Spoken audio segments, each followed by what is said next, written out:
Shalom sahabat Tuhan, saudara-saudara sekalian, dimanapun sahabat Tuhan berada, saudara-saudara berada, saya sungguh sangat bersyukur dan berterima kasih bila mana Anda semua masih tetap setia mendukung channel kami di Gerimis Ministry GBI Lamdera. Dukung kami, bila perlu tolong beri kami komen untuk kami terus berkembang, beri kami masukan dari saudara-saudara sekalian, sahabat Tuhan, apa yang perlu kami lakukan ke depan nanti. Semoga dalam program kami saat ini, A Few Minutes with God, dapat memberikan kelegaan bagi hati kita dan tentunya memberkati kita semua. Nah, langsung saja saudara-saudara sekalian, sahabat Tuhan, dimanapun Anda berada, saat saya ingin membacakan satu firman Tuhan, saat ini merenungkan firman Tuhan, sharing firman Tuhan kepada saudara-saudara, sahabat Tuhan, dimanapun sahabat Tuhan berada, di dalam Matius 9, ayat 35 sampai dengan 37. Mari kita baca di dalam Matius 9, ayat 35 sampai dengan 37. Akan saya bacakan. Demikianlah Yesus berkeliling ke semua kota dan desa. Ia mengajar dalam rumah-rumah ibadat dan memberitakan Injil Kerajaan Surga, serta melenyapkan segala penyakit dan kelemahan. Kita stop dulu. Satu ayat demi satu ayat akan kita kupas saat ini, ya saudara-saudara. Demikianlah Yesus berkeliling ke semua kota. Yesus berkeliling ke semua kota. Ia mengajar apa? Dalam rumah-rumah ibadat dan memberitakan kerajaan surga serta melenyapkan segala penyakit dan kelemahan. Jadi Yesus datang ke dalam dunia bukan untuk orang yang tidak membutuhkan Dia, bukan untuk orang yang sehat, tapi untuk orang yang sakit. Ya, maka dari itu bersyukurlah kita punya Tuhan Allah yang luar biasa, yang dapat menyembuhkan segala sakit penyakit kita, yang dapat menyembuhkan segala kelemahan kita. Amin. Kita lanjut di ayat 36. Melihat orang banyak itu, tergeraklah hati Yesus oleh belas kasihan kepada mereka, karena mereka lelah dan terlantar, seperti domba yang tidak bergembala. Saya lihat kaget. Kalau boleh saya berkata saat ini, saudara-saudara, sahabat-sahabat Tuhan, mari kita perhatikan dengan seksama firman Tuhan. Melihat orang banyak itu, tergeraklah hati Yesus oleh belas kasihan kepada mereka. Pertanyaan saya, jadi pada waktu Yesus mengabarkan Injil Kerajaan Surga, dan Yesus katakan segala penyakit dan kelemahan dilenyapkannya, pertanyaan saya, apakah semua yang hadir saat itu, yang mendengarkan khotbah Yesus, apakah semua sakit secara fisik mungkin? Apakah semua lemah secara fisik? Saya kira tidak.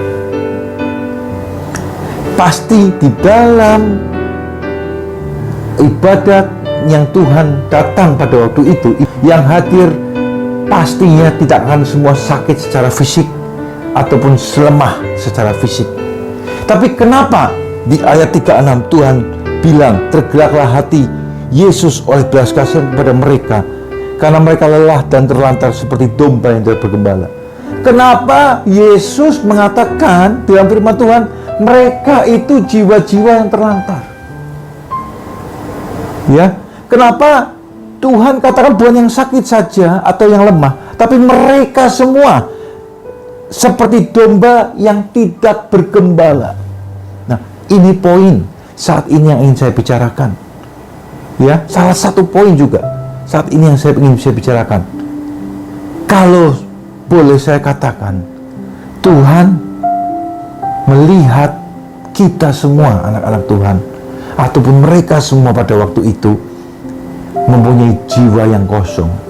Mungkin saat ini kita baik-baik saja, walaupun ada dalam kondisi pandemi seperti ini, ada banyak segelintir orang juga pun tidak mengalami sesuatu hal yang signifikan, dianggapnya biasa-biasa saja.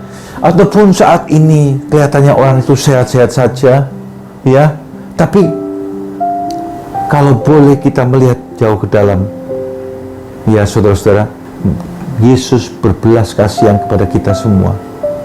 Yesus menganggap kita itu adalah jiwa-jiwa yang kosong, domba-domba yang perlu digembalakan. Lelah bukan berarti lelah secara fisik kita, tapi lelah secara hati kita. Ya, Tuhan ingin kita selalu diselamatkan, saudara-saudara. Tuhan melihat pada waktu itu jiwa-jiwa yang kosong di hadapan Tuhan. Tuhan ingin sekali mereka mempunyai hati yang penuh dengan sukacita. Kelihatannya dari luar mereka fine-fine saja. Kelihatannya dari luar kuat, badan fisik kuat. Tapi Tuhan katakan mereka lemah, mereka lelah dan terlantar. Maka dari itu Yesus turun ke dunia dengan belas kasihannya dan mati di atas kayu salib untuk menebus dosa kita. Karena ini, saudara-saudara, ayat ini katakan, karena Tuhan melihat kita itu seperti jiwa-jiwa yang terlantar, jiwa-jiwa yang lelah. Bahkan Tuhan ibaratkan kita itu domba yang tidak bergembala.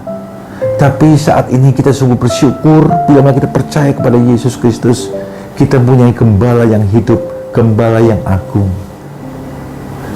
Kita lanjut ya saudara-saudara di ayat 37. Maka katanya kepada murid-muridnya, tuayan memang banyak, tetapi pekerja sedikit. Nah, satu problem lagi yang Yesus katakan kepada kita. Pada waktu Yesus berbicara kepada murid-muridnya. Tetapi satu masalah yang Yesus katakan adalah apa? Pekerjanya sedikit. Maksud Tuhan, mereka banyak orang yang ingin diselamatkan, tetapi mau mengabarkan Injil itu sedikit. Sekali lagi saya katakan ya, saudara-saudara, mengabarkan Injil bukan berarti harus Anda menjadi pendeta, harus Anda menjadi pengkhotbah yang besar. Bukan. Tapi yang Tuhan mau, janganlah kita mementingkan diri kita sendiri, alias janganlah kita egois. Karena saya banyak melihat, termasuk mungkin saya yang seringkali juga rasakan, bahwa kita adalah manusia-manusia yang egois. Dan Tuhan berkata pekerja sedikit, berarti Tuhan katakan pada dasarnya sifat manusia adalah sifat yang mementingkan diri sendiri, saudara-saudara. Itulah yang Tuhan sayangkan.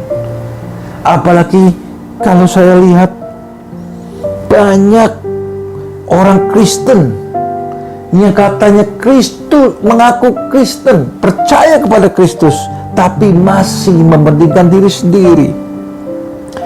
Bahkan tidak punya kepedulian sama sekali. Yang dianggap mereka itu adalah kebenaran mereka sendiri, bukan kebenaran Tuhan. Maka dari itu Tuhan katakan, sungguh saya sangat melihat bahwa pekerja-pekerja sedikit, sedangkan banyak jiwa-jiwa yang perlu dituai. Ladang menguning siap dituai. Tugas siapa, saudara-saudara, saya mau tanya? Tugas siapa? Saya beritahu ya saudara-saudara, sahabat Tuhan, kita diselamatkan oleh Tuhan saat ini, kita sungguh sangat bersyukur. Tetapi keselamatan Tuhan bukan untuk dinikmati oleh diri kita sendiri, saudara-saudara.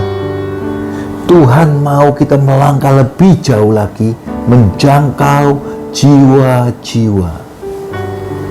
Ingat, Tuhan ingin menjangkau jiwa-jiwa yang dari Tuhan katakan karena pekerja itu sedikit. Maksud Tuhan ingin kita membantu Tuhan selama kita masih di dunia saat ini, menjadi pekerja-pekerjanya Tuhan. Melihat domba-domba Tuhan yang terlantar. Perhatikanlah apa yang menjadi firman Tuhan saat ini, sahabat Tuhan. Mari kita gerak hati kita, kita minta pimpinan Roh Kudus. Karena apa? Kita yang percaya kepada Tuhan saat ini telah diisi oleh Roh Kudus. Maka dari itu janganlah kita mementingkan diri kita sendiri, alias egois tadi. Mari kita miliki hati seperti Kristus yang penuh belas kasihan kepada jiwa-jiwa tersebut. Bukan sakit, lemah, sakit secara fisik. Memang kita harus percaya di dalam nama Tuhan Yesus Kristus, di dalam darah anak domba, yang sakit disembuhkan, yang buta melihat, lumpuh berjalan, yang lemah dikuatkan. Itu betul. Tetapi yang terpenting saat ini, bagaimana kita dapat tergerak hati kita untuk menyelamatkan jiwa-jiwa yang kosong, yang Tuhan perlukan dari kita. Mari saya ajak saudara, saya pun terus harus bergerak. Bagaimana kita, saudara dan sahabat-sahabat Tuhan di luar sana, memiliki jiwa-jiwa yang penuh dengan kasih. Kasihilah semuanya seperti Yesus mengasihi kita. Terima kasih bila mana sahabat-sahabat Tuhan saat ini mendengarkan A Few Minutes with God, program kami ini. Saya percaya Tuhan akan selalu memberikan kita kekuatan untuk kita berubah hati kita, agar kita selalu mementingkan bukan dari diri kita sendiri, tapi memedulikan banyak orang lain, agar kita menjadi pekerja-pekerjanya Tuhan. Untuk menjadi pekerja-pekerja Tuhan yang disiapkan oleh Tuhan, tentunya langkah pertama kita harus menjadi murid-murid Tuhan. Siap saudara-saudara sekalian, sahabat Tuhan, menjadi murid-murid Tuhan yang akan dipakai Tuhan menjadi pekerja-pekerjanya Tuhan, menuai tuaian yang siap dituai. Saya percaya Tuhan akan selalu memberikan kita kekuatan. Terima kasih sahabat-sahabat Tuhan.